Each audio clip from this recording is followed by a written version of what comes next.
क्या आपने कभी सुना है कि एक ऐसा मंत्र भी है जो आपको अदृश्य बना सकता है? नहीं, यह कोई फिल्मी कल्पना नहीं, बल्कि शिव पुराण में छिपा एक रहस्य है जिसे केवल कुछ ही तांत्रिक जानते हैं और उससे भी कम लोग इसे साधने की हिम्मत करते हैं। यह वह मंत्र है जिसे गुप्त सिद्धि कहा जाता है, ऐसी शक्ति जो साधक को भौतिक संसार से परे 5 तत्वों की पकड़ से बाहर ले जाती है। यह साधना कोई सामान्य जाप या प्रार्थना नहीं, बल्कि एक पूर्ण तांत्रिक विज्ञान है, जहां हर ध्वनि, हर उच्चारण ब्रह्मांडीय ऊर्जा को नियंत्रित करने का एक यंत्र बन जाता है। इस वीडियो में हम उस रहस्य से पर्दा उठाएंगे जो अब तक केवल श्मशान के अंधेरे में, तांत्रिकों की सांसों में और ऋषियों की चुप्पियों में जीवित था, अदृश्यता का मंत्र।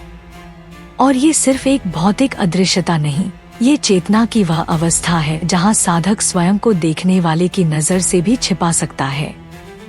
शिव पुराण और तंत्र शास्त्रों के अनुसार भगवान शिव ने स्वयं कुछ विशेष मंत्रों को केवल ऐसे साधकों को दिया जो आत्मसंयम, मौन, ब्रह्मचर्य और गहन साधना के मार्ग पर थे।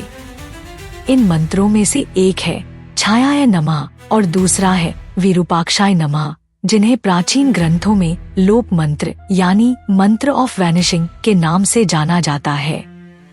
इनका उच्चारण कोई साधारण कार्य नहीं। यह मंत्र न केवल साधक की ऊर्जा को उसकी भौतिक उपस्थिति से अलग करता है, बल्कि उसे प्रकृति के नियमों के पार ले जाकर उसे एक जैविक छाया बना देता है।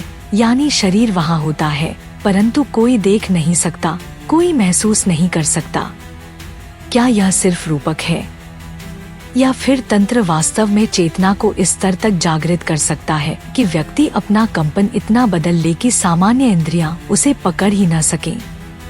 इसका उत्तर छिपा है उन साधकों के अनुभवों में जिन्होंने महीनों तक मौन व्रत, रात्रि साधना और मंत्र की विशेष आवृत्तियों पर ध्यान करके ऐसे चमत्कारों को प्रत्यक्ष अनुभव किया है।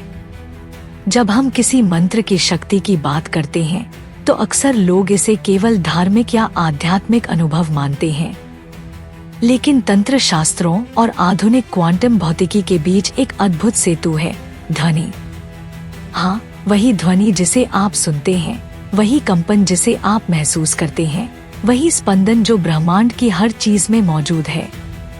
जब कोई साधक विरूपाक्षाय नमः जैसे मंत्र का जप करता है, वह सिर्फ शब्द दोहरा नहीं रहा, वह ब्रह्मांड के भीतर छिपी उस फ्रीक्वेंसी को दोहरा रहा है जो दृश्य और अदृश्य के बीच की सीमा को मिटा सकती है। ये ध्वनि उस विशेष आवृत्ति को जागृत करती है जो मस्तिष्क की बीटा वेव से हटकर थीटा और डेल्टा वेव्स में प्रवेश करती है, वही स्टेट जहां चेतना और ऊर्जा अलग अलग हो सकती हैं। योगियों ने इसे सूक्ष्म शरीर का विस्तार कहा है और तांत्रिक इसे दृश्य अस्तित्व का लोप। इस अवस्था में साधक अपने शरीर की ऊर्जा को इस तरह नियंत्रित करता है कि उसका कंपन आसपास के वातावरण में विलीन हो जाता है। और तब होता है अद्भुत चमत्कार, वह वहां होते हुए भी दिखाई नहीं देता। आधुनिक विज्ञान भी इसे समझने की कोशिश कर रहा है। जापान और रूस के कुछ वैज्ञानिकों ने पाया कि कुछ विशेष ध्वनि तरंगे इंसान के आसपास के विद्युत चुंबकीय क्षेत्र को इस तरह से प्रभावित कर सकती हैं कि शरीर की उपस्थिति कैमरे या नंगी आंखों से पकड़ में नहीं आती। यही तंत्र का विज्ञान है, जहां मंत्र, ध्यान और शरीर की ऊर्जा का संयोजन किसी को भौतिक नियमों से परे पहुंचा सकता है। लेकिन केवल ध्वनि ही पर्याप्त नहीं। तंत्र कहता है कि जब तक साधक का चित्त स्थिर न हो, उसके संकल्प शुद्ध न हो और उसका शरीर सात्विक ना हो, तब तक यह शक्तियाँ केवल भ्रम ही रहेंगी। इसलिए इस अदृश्यता की साधना में सबसे ज्यादा जोर संयम पर होता है। कुछ तांत्रिक ग्रंथों के अनुसार यदि साधक का आचरण अशुद्ध हो और वह केवल अपने स्वार्थ के लिए इस मंत्र का प्रयोग करे, तो यह मंत्र उसका विनाश भी कर सकता है। तंत्र के अनुसार अदृश्यता की सिद्धि केवल एक मंत्र का चमत्कार नहीं होती, बल्कि यह एक गहन साधना प्रक्रिया का परिणाम होती है, जिसमें साधक को अपने शरीर, मन और आत्मा को एक विशेष स्थिति में लाना होता है। सबसे पहले साधक को नित्य नियमों का पालन करते हुए ब्रह्म मुहूर्त में उठना होता है। उसका आहार सात्विक, मन शुद्ध और जीवन में एकाग्रता अनिवार्य होती है। फिर एक विशेष चक्र का चयन किया जाता है। अधिकतर अघोरी या तांत्रिक साधक इसे श्मशान या निर्जन स्थान में करते हैं, क्योंकि वहाँ की ऊर्जा बहुत प्रबल होती है और चेतना को तेजी से सूक्ष्म अवस्था में ले जाती है। साधक पहले पंचोपचार या षोडशोपचार से अपने भीतर के देवता शिव के विरूपाक्ष स्वरूप की स्थापना करता है। फिर ह्रीं विरूपाक्षाय नमः या अनिमा सिद्धि प्रदाय नमः जैसे दुर्लभ बीज मंत्रों का उच्चारण शुरू करता है। इस जप की संख्या 1,25,000 हो सकती है, जिसे नवचक्र साधना, माला साधना या त्राटक ध्यान के साथ किया जाता है। हर मंत्र के साथ साधक अपने चित्त को एक ही लक्ष्य पर केंद्रित करता है। मैं अब शरीर नहीं हूँ, मैं ऊर्जा हूँ। धीरे धीरे यह विचार चेतना में गहराई से समा जाता है और साधक का सूक्ष्म शरीर सक्रिय होने लगता है।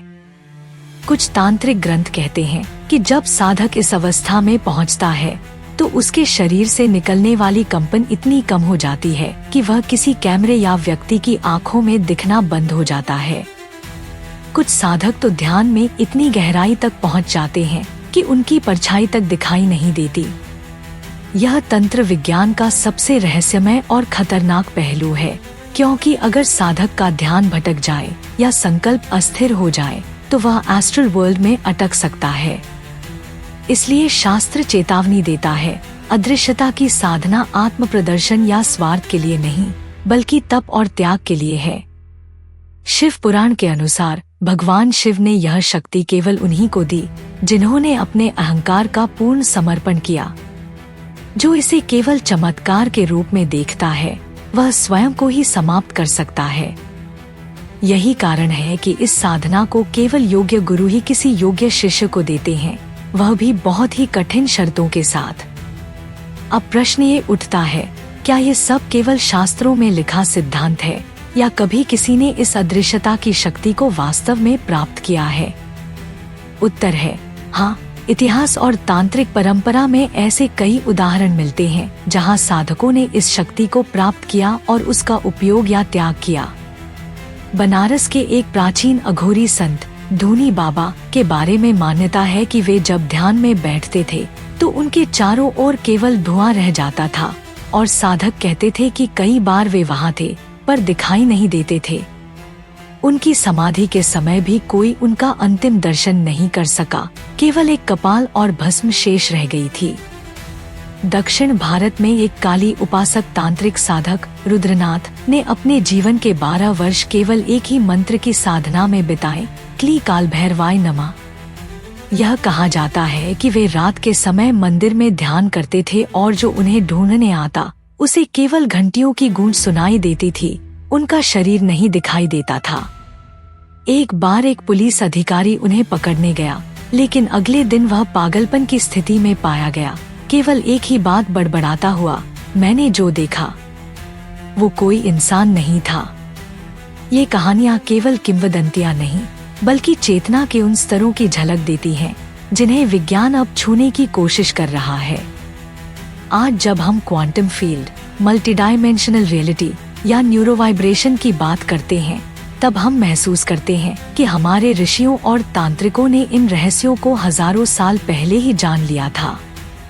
अदृश्यता केवल किसी वस्तु से छिप जाना नहीं है, बल्कि चेतना को उस कंपन में स्थिर कर देना है जहां दृश्य और अदृश्य का भेद समाप्त हो जाए। और यही चेतावनी भी है, क्योंकि जब आप इस साधना में उतरते हैं तो आपको केवल मंत्र का जप नहीं करना होता, आपको अपने भीतर के तमस, मोह, लालच और भय को भी जलाना होता है, अन्यथा यह ऊर्जा आपको खा सकती है। तंत्र में इसे वीर भोग्य वसुंधरा कहा गया है, यानी शक्ति उन्हीं को मिलती है जो वीर हैं, जो मृत्यु के भय से पार हो चुके हैं। अब जब हम इस पूरी साधना यात्रा के अंत तक पहुंचते हैं तो हम समझते हैं कि अदृश्यता की शक्ति कोई चमत्कार नहीं, बल्कि एक दायित्व है। आप केवल दिखना बंद नहीं करते, आप उस ब्रह्मांडीय ऊर्जा में विलीन हो जाते हैं जहां केवल शुद्ध संकल्प, प्रेम और चेतना होती है। और वहां से आप केवल अपने लिए नहीं, बल्कि पूरे जगत के लिए साधना करते हैं। यही वास्तविक सिद्धि है। अगर तुम्हारे भीतर भी यह प्रश्न कभी उठा है, क्या मैं भी इस ब्रह्मा रहस्य को जान सकता हूँ, तो उत्तर है हाँ, लेकिन केवल तब जब तुम साधक बनो, भक्त नहीं, संकल्प हो। यदि ये ज्ञान तुम्हारे हृदय को छू गया हो तो नीचे लिखो, मैं शक्ति का पात्र बनना चाहता हूँ, और सब्सक्राइब करो सनातन संसार एआई, जहाँ तंत्र, मंत्र और आत्मज्ञान के रहस्य एक बार फिर जीवित किए जा रहे हैं। क्योंकि अब समय है याद दिलाने का कि तुम केवल शरीर नहीं, शिव हो।